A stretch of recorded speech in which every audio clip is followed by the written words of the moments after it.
Hello everyone, আমি Mona Lisa. তোমরা সবাই কেমন আছো? আশা করছি খুব ভালো আছো। তো আমার হাতে যে তোমরা বীজগুলো দেখতে পাচ্ছ, এগুলো কিসের বীজ আশা করছি সব অনেকেই জানো, আবার কেউ কেউ জানো না, তাদের জন্য বলে দিই। এগুলো হচ্ছে পদ্ম ফুলের বীজ। তো আমি এগুলো অনেক দিন আগেই কিনেছিলাম, আর এগুলো থেকে আমি চারা তৈরি করতেও দিয়েছিলাম। তো তোমাদেরকে আজকে সেটাই দেখাবো।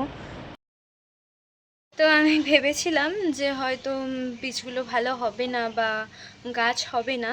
তো আমার ধারণা একদমই ভুল। গাছও বেরিয়েছে। তো চলো তোমাদের দেখাই গাছগুলো কীরকম হেলদি হয়েছে, সুন্দর। আর আমার বীজ থেকে শিকড় বেরোনো শুরু হয়ে গেছে।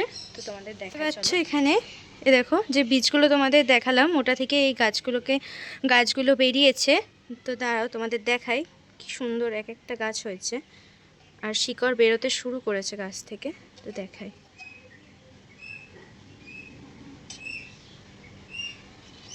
খুঁজে পাওয়া যাচ্ছে না, নিচের দিকে চলে গেছে। দেখতে পাচ্ছ এখানে, এই দেখো। খুব আলতো হাতে ধরতে হবে যেহেতু সবে বেরোচ্ছে তো শিকড়। এই দেখো এখান দিয়ে শিকড় বেরোনো স্টার্ট হয়ে গেছে। আমি তোমাদের প্রথমে যখন করেছিলাম ভিডিওটা সাহস করে করতে পারিনি। এই দেখো দেখতে পাচ্ছ এখানটা, দেখো শুরু হচ্ছে জাস্ট শিকড় বেরোনো। আরও আছে, অনেক বীজ দিয়েছিলাম, প্রায় 10টা মতো। তো দেখায় তোমাদের, দেখো আরও আছে। এই দেখো কত সুন্দর শিকড় বেরিয়েছে, তোমরা দেখতেই পাচ্ছ।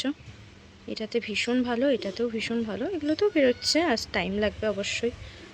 আমি ভাবতেও পারিনি যে এই বীজগুলো থেকে এত সুন্দর গাছ বেরোবে। আর এই বীজগুলো আমি মিশো থেকে পারচেস করেছিলাম। তোমরা যদি এগুলো নিতে চাও অবশ্যই আমায় কমেন্ট করে জানিও, আমি লিংক দিয়ে দেবো তোমাদেরকে।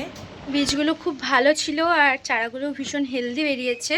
তো অবশ্যই তোমাদেরকে পরের ভিডিওতে আমি দেখাবো আমি পদ্মের মাটি কিভাবে তৈরি করছি আর কিভাবে এই চারাগুলোকে রোপণ করছি। আর অবশ্যই আমার ভিডিও যদি তোমাদের ভালো লেগে থাকে, তোমরা অবশ্যই আমার চ্যানেলটা সাবস্ক্রাইব, লাইক, শেয়ার, কমেন্ট করো যদি ভালো লাগে। আজকের ভিডিওটা এটুকুনি রাখলাম, আবার পরের একটা ভিডিওর সাথে তোমাদের সঙ্গে দেখা হচ্ছে। আজকের জন্য টাটা।